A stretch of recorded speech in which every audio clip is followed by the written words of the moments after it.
আজ সারা দেশে এ ধরনের জনসভা হচ্ছে। কেন জনসভা হচ্ছে এটা একটু বুঝতে হবে।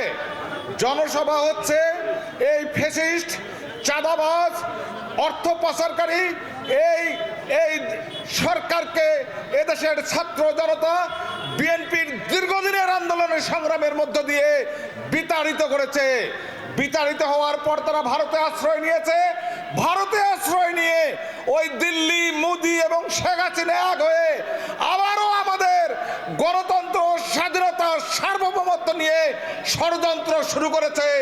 জনগণের ক্ষমতা যাতে জনগণের হাতে ফিরে না যায়, আবারও এদেশে যাতে একটা অরাজকতা হয়, সেজন্য নানা ষড়যন্ত্র হচ্ছে।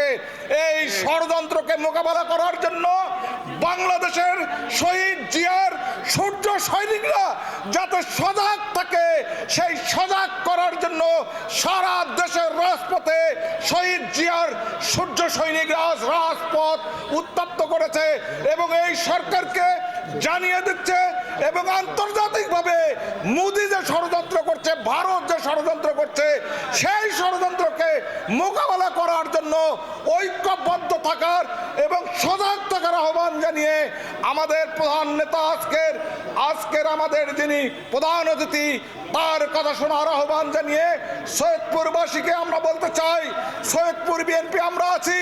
আগামী দিনে নির্বাচনের মধ্য দিয়ে বিএনপি যদি ক্ষমতায় আসে, ইনশাআল্লাহ সৈয়দপুরের সুবাতাস বইবে।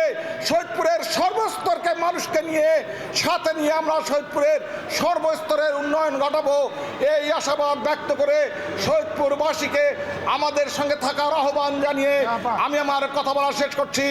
বাংলাদেশ জিন্দাবাদ, বাংলাদেশ জাতীয়তাবাদী দল জিন্দাবাদ।